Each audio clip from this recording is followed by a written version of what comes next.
राधे राधे।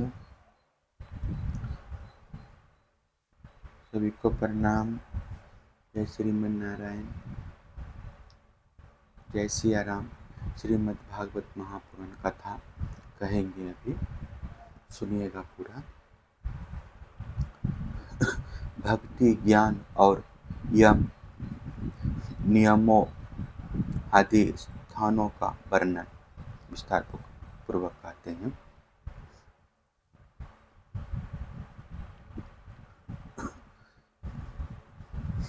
भगवान श्री कृष्ण कहते हैं, उद्धव जी, जिसने उपनिषद आदि शास्त्रों के श्रवण मनन और नित्य आसन के द्वारा आत्मा साक्षात्कार कर लिया है,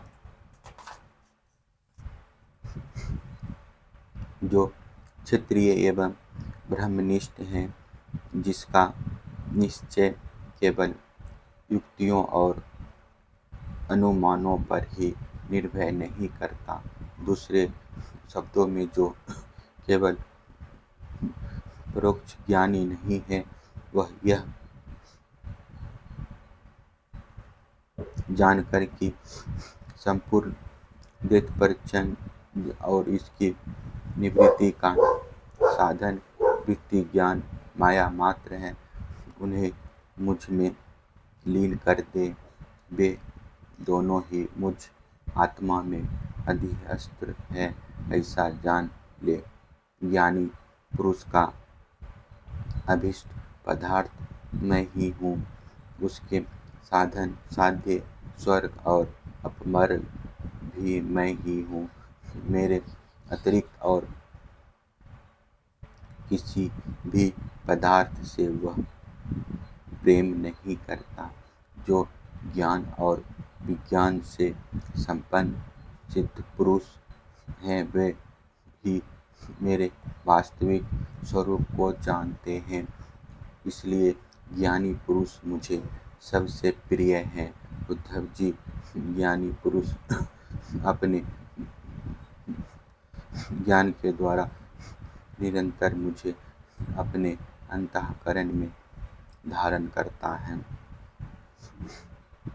तत्ज्ञान के लेश मात्र का उदय होने से जो सिद्धि प्राप्त होती है, वह तपस्या, तीर्थ, जप, दान अथवा अंतःकरण शुद्धि के और किसी भी साधन से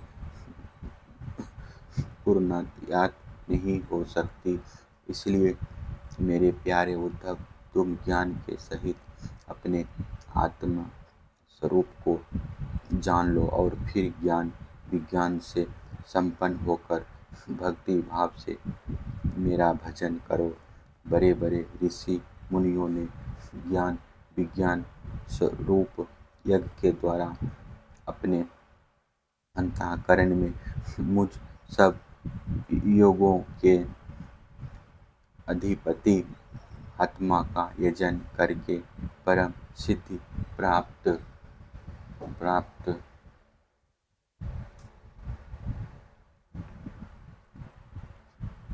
की है। उद्धव, आध्यात्मिक, अधिदैविक और अधिभौतिक, इन तीनों विकारों की समष्टि ही शरीर है और वह सर्वथा तुम्हारे अंशित है। यह पहले नहीं था और अंत में नहीं रहेगा, केवल बीच में ही दिख रहा है। इसलिए इसे जादू के खेल के समान माया ही समझना चाहिए। इसके जो जन्मना, रहना, बढ़ना, बदलना, घटना और नष्ट होना, ये 6 भाव विकार है। इसे तुम्हारा कोई संबंध नहीं है। यही नहीं, ये विकार इसके भी नहीं है कि क्योंकि वह स्वयं असत्य है। असत वस्तु तो पहले नहीं थी, बाद में भी नहीं रहेगी, इसलिए बीच में भी उसका कोई अस्तित्व नहीं होता।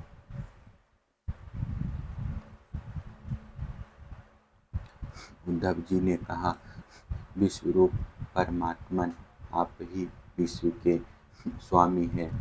आपका यह वैराग्य और विज्ञान से युक्त सनातन एवं विशुद्ध ज्ञान जिस प्रकार सुदृढ़ हो जाए उसी प्रकार मुझे स्पष्ट करके समझाइए और उस अपने भक्ति योग का भी वर्णन कीजिए जिसे ब्रह्मा आदि महापुरुष भी ढूंढा करते हैं। मेरे स्वामी, जो पुरुष इस संसार के विकट मार्ग में तीनों तापों के धपेरे खा रहे हैं और भीतर बाहर जल भून रहे हैं, उनके लिए आपके अमृत बरसई युगल चरणारविंदों की छत्र छाया के अतिरिक्त और कोई भी आश्रय नहीं दिखता। महाअनुभव आपका यह अपना सेवक अंधेरे कुएं में पड़ा हुआ है, काल रूपी सर्प ने इसे डस रखा है, फिर भी विषयों के क्षुद्र सुख भोगों की तीव्रता तुरंत मिटती नहीं, बढ़ती ही जा रही है। आप कृपा करके इसका उद्धार कीजिए और इससे मुक्त करने वाले वाणी की सुधा धार से इसे सारोबोर कर दीजिए। भगवान श्री कृष्ण ने कहा, उद्धव जी, जो प्रश्न तुमने मुझसे किया है, यही प्रश्न धर्मराज युधिष्ठिर ने धर्म की शिरोमणि भीष्म पितामह से किया था। उस समय हम सभी लोग वहाँ विद्यमान थे जब भारतीय महायुद्ध समाप्त हो चुका था और धर्मराज युधिष्ठिर अपने स्वजन संबंधियों के संहार से शोक विहल हो रहे थे। तब उन्होंने भीष्म पितामह से बहुत से धर्मों का विवरण सुनने के पश्चात मोक्ष के साधनों के संबंध में प्रश्न किया था। उस समय भीष्म पितामह के मुख से सुने हुए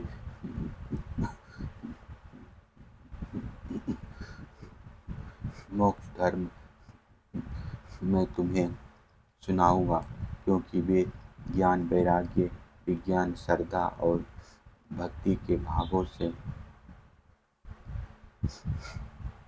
परिपूर्ण है। उद्धव जी, जिस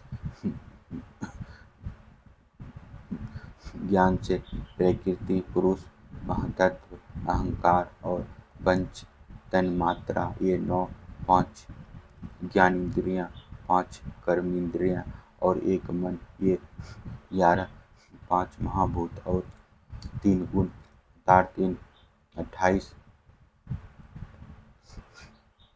तत्वों का ब्रह्मांड से लेकर तुर तक संपूर्ण कर्मों में देखा जाता है और इनमें भी एक परमात्मा तत्व को अनुगत रूप से देखा जाता है, वह परोक्ष ज्ञान है, ऐसा मेरा निश्चय है। जब जिस एक तत्व से अनुगत एकात्मक तत्वों की पहले देखता था, उनको पहले के समान ना देखे, किंतु एक परम कारण ब्रह्म को ही देखे, तब यही निश्चित विज्ञान अपरोक्ष ज्ञान कहा जाता है।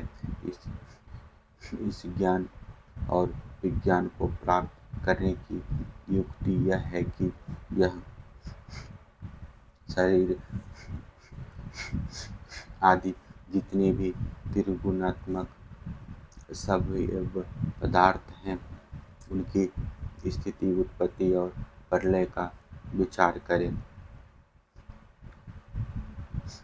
जो तत्वस्तु सृष्टि के प्रारंभ में और अंत में कारण रूप से स्थित रहती है,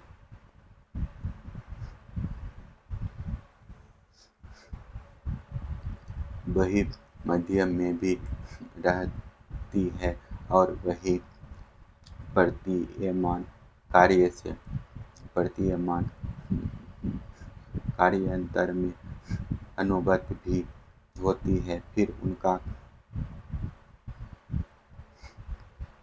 कार्यों का प्रलय अथवा बाध होने पर उसके साक्षी एवं अधिष्ठान रूप से शेष रह जाती है, वही सत्य परमार्थ वस्तु है। ऐसा समझे। ऋतु प्रत्यक्ष इतिहास महापुरुषों में प्रसिद्ध और अनुमान प्रमाणों में यह चार मुख है।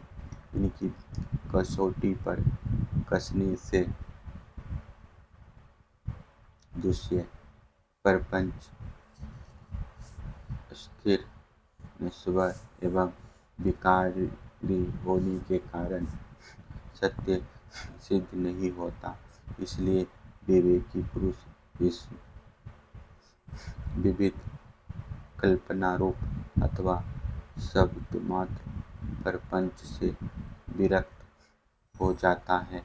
विवेकी पुरुष को चाहिए कि वह स्वर्गादि फल देने वाले यज्ञादि कर्मों के परिणाम की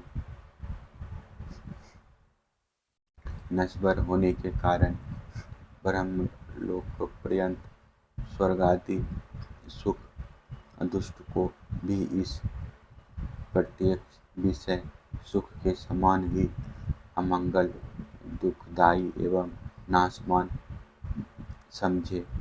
निष्पाप उद्धव जी, भक्ति योग का वर्णन मैं तुम्हें पहले ही सुना चुका हूँ, परंतु इसमें तुम्हारी बहुत प्रीति है, इसलिए मैं तुम्हें फिर से भक्ति प्राप्त होने का श्रेष्ठ साधन बतलाता हूँ। जो मेरी भक्ति प्राप्त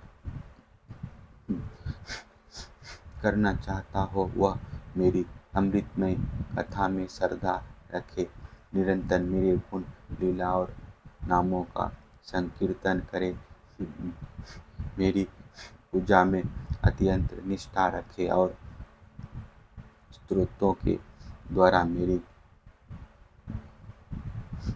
स्तुति करे, मेरी सेवा पूजा में प्रेम रखे और सामने साष्टांग लौटकर प्रणाम करे। मेरे भक्तों की पूजा मेरी पूजा से बढ़कर करे और समस्त प्राणियों में मुझे ही देखे।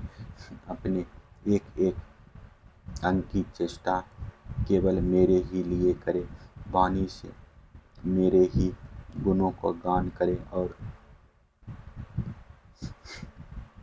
अपना मन भी मुझे ही अर्पित कर दे तथा सारी कामनाएं छोड़ दे।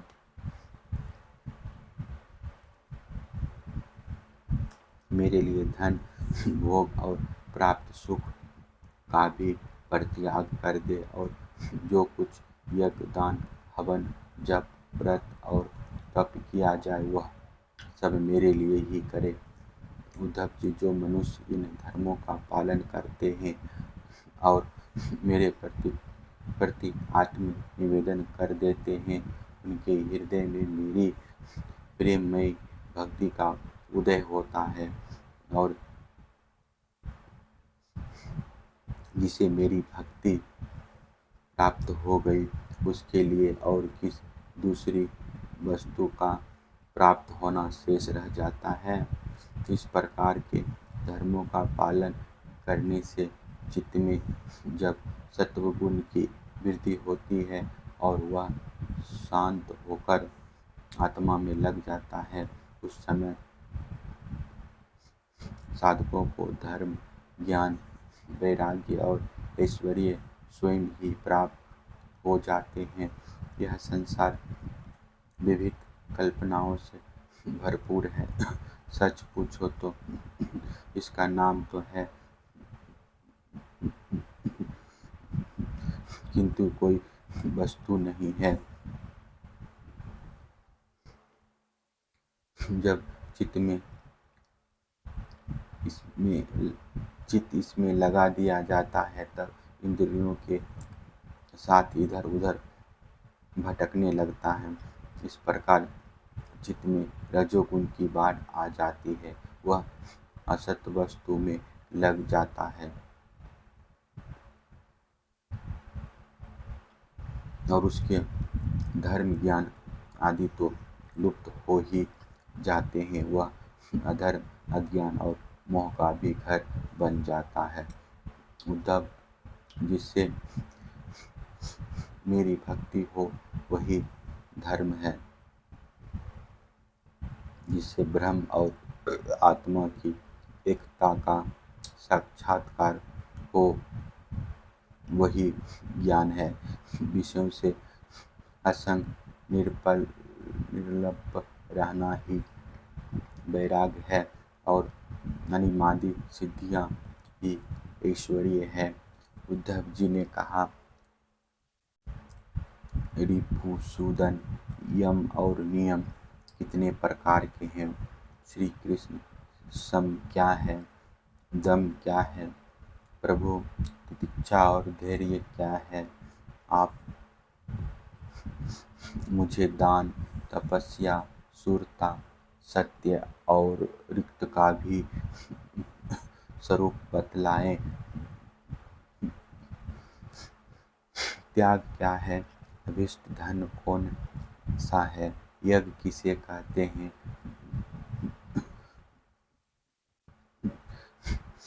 और दक्षिणा क्या वस्तु है?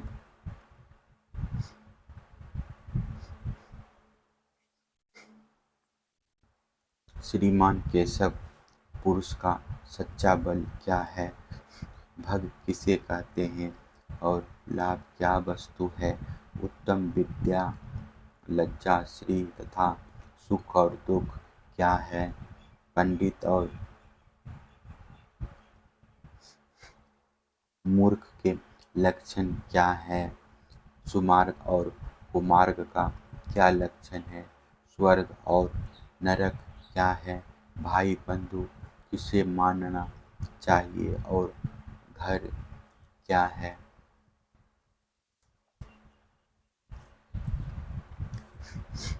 धनवान और निर्धन किसे कहते हैं? कृपण कौन है और ईश्वर किसे कहते हैं? भक्तवत्सल प्रभु, आप मेरे इन प्रश्नों का उत्तर दीजिए और साथ ही इनके विरोधी भावों की भी व्याख्या कीजिए। भगवान श्री कृष्ण ने कहा, यम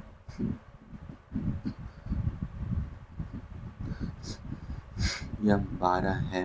अहिंसा, सत्य, असत्य, चोरी न करना, असंगता, लज्जा, असंचय, आवश्यकताएं से अधिक धन आदि न जोड़ना, अस्तिकता, ब्रह्मचर्य, मौन, स्थिरता, क्षमा और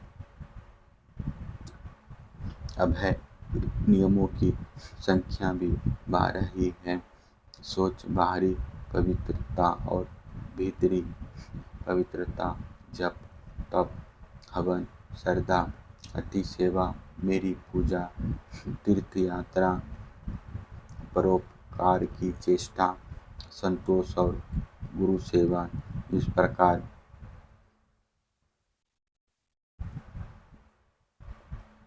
यम और नियम दोनों की संख्या 12-12 है। ये सकाम और निष्काम दोनों प्रकार के साधकों के लिए उपयोगी है। उद्धव जी, जो पुरुष इनका पालन करते हैं वे यम और नियम उनके इच्छा अनुसार उन्हें भोग और मोक्ष दोनों प्रदान करते हैं। बुद्धि का मुझ में लग जाना ही सम है। इंद्रियों के संयम का नाम दम है। न्याय से प्राप्त दुख के सहने का नाम तितिक्षा है। जिन और जान इंद्रियों पर विजय प्राप्त करना धैर्य है। किसी से द्रोह न करना, सबको अभय देना दान है। कामनाओं का त्याग करना ही तप है।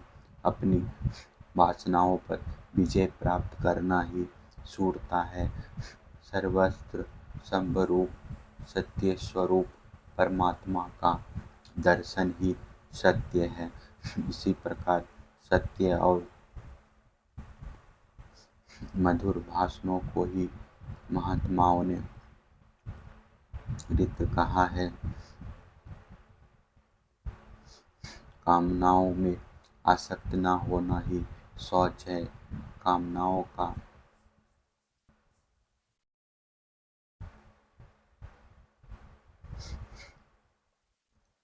त्याग ही सच्चा संन्यास है। धर्म ही मनुष्य का अभीष्ट धन है। मैं परमेश्वर ही यज्ञ हूँ। ज्ञान का उपदेश देना ही दक्षिणा है। प्राणायाम ही श्रेष्ठ बल है। मेरा ऐश्वर्य ही भाग है।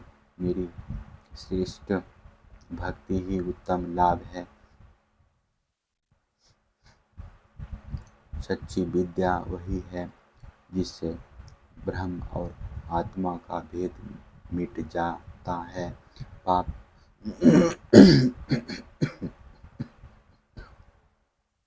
करने से घृणा होने का नाम ही लज्जा है। निरपेक्षता आदि गुण ही शरीर का सच्चा सौंदर्य श्री है। दुख और सुख दोनों की भावना का सदा के लिए नष्ट हो जाना ही सुख है। विषय भोगों की कामना ही दुख है। जो बंधन और मोक्ष का तत्व जानता है वही पंडित है। शरीर आदि में जिसका मैंपन है वही मूर्ख है। जो संसार की ओर से निवृत्त करके मुझे प्राप्त करा देता है वही सच्चा सुमार्ग है।